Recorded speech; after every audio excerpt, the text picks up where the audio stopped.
Hello, it's Adele Hooton here. It's Friday. I've just finished work. I've been working since 7 o'clock this morning. I was in Manchester, and I thought I'd do another little video, therapy thoughts for a Friday. Try and say that when you've not got your teeth in.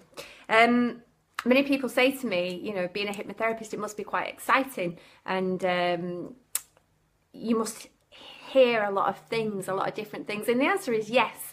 I've been doing it, you know, for a very long time now, and I really don't bore of it whatsoever. It never ceases to amaze me how ridiculously clever the subconscious mind is. So with that in mind, I'll just tell you a little bit about a client that I've seen this week. Obviously not giving away any personal details.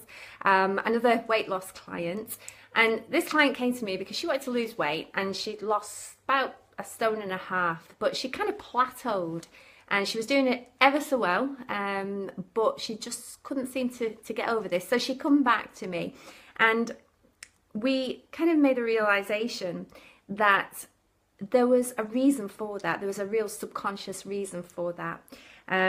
She really didn't subconsciously want to let that weight go. Your subconscious only ever does anything to help you. We call it secondary gain. And consciously, you might want to slim down, but there potentially could be a reason in your subconscious why it won't allow your body to let that weight go. Now, for this particular lady, she realised that she always wanted 3 children. She had 2 children, and in her mind, she's always wanted 3.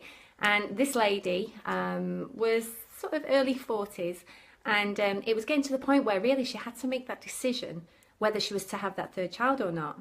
And in her subconscious mind, she thought, well, if I keep this weight, I'll never have the child whilst I'm overweight.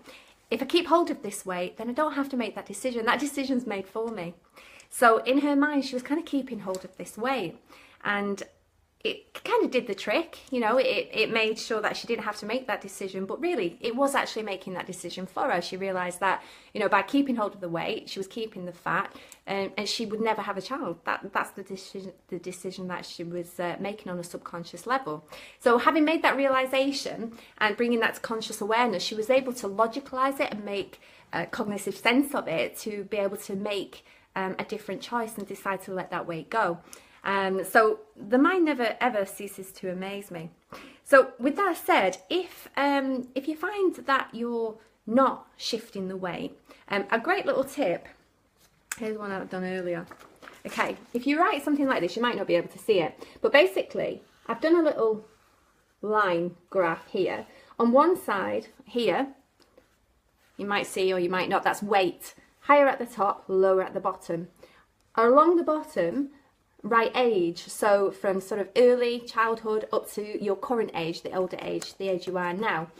And a great thing to do is just look back, close your eyes and just think back, regress back in your mind a little and think about your weight journey, because most people's weight journey isn't just a straight line. They might start off when they were younger, quite low, then perhaps they got bullied at school, so that went up a little bit.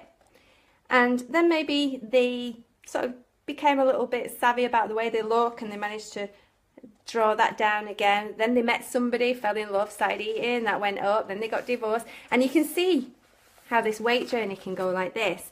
Think about your weight and then just look at, well, what are these peaks? What was happening around these peaks when my weight was high? You know, how was I feeling? What was going on? Were I feeling lonely? Were I in a relationship?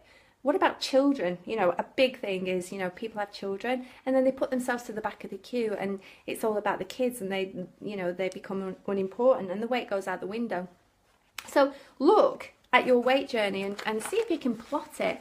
It's a good tip for therapists as well. A great question to ask yourself when you're trying to uncover secondary gain is, what is the upside of keeping this weight? You know, what's the advantage of keeping it? And another good question to ask is, what's the downside of losing it? Now, the downside of losing it for that lady was the fact that she had to make that decision. And that's a decision she really didn't want to make. So what's the upside of keeping it? What's the downside of letting it go?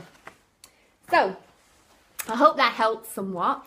If anybody's got any comments or any questions, just put them down in the box, and I'll be happy to answer those. Or if anybody needs any help, my website is mindmasters.co.uk. You can get me on there. So I hope you found this little tip useful. It's all about introspection and finding out, why we do things, because when we understand why we do things or why we don't do things, then we can make an informed decision.